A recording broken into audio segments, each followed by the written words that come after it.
রংপুরের হারাকাছ থানায় স্কুল ছাত্রী অপহরণের অভিযোগের মামলায় প্রাইভেট শিক্ষক হযরত আলীকে গ্রেপ্তার করে আদালতের মাধ্যমে কারাগারে পাঠিয়েছে পুলিশ। মামলার বরাত দিয়ে পুলিশ জানায় 15 বছরের এক শিক্ষার্থী গজগন্ডা জয়দেব তোলাপাড়ায় গণিত কোচিং করত শিক্ষক হযরত আলীর কাছে।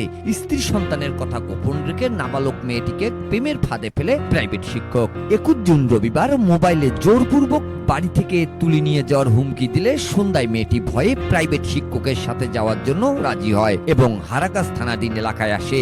বিষয়টি জানার পর মেয়েটির স্বজনরা প্রাইভেট শিক্ষক হযরত আলী ও ভিকটিমকে সাহেবপাড়া তেলিতেরি এলাকায় আটক করে। পরে বিষয়টি মীমাংসার চেষ্টায় ব্যর্থ হয়ে মঙ্গলবার অভিযুক্ত প্রাইভেট শিক্ষককে পুলিশে সুপর্দ করে থানায় অপহরণের অভিযোগ দায়ের করে মেয়েটির পিতা। অভিযোগের প্রেক্ষিতে মামলা রুজু করে হযরত আলীকে গ্রেপ্তার দেখিয়ে বুধবার আদালতে পাঠায় পুলিশ। অভিযুক্ত হযরত আলী গঙ্গাচড়ার গজঘণ্টা জয়দীপ দোলাপাড়ার রমিজউদ্দিনের ছেলে। তবে অভিযুক্ত পুলিশের হেফাজতে থাকায় এ ব্যাপারে তার বক্তব্য নেওয়া সম্ভব হয়নি। Mizanur Rahman, DRS news.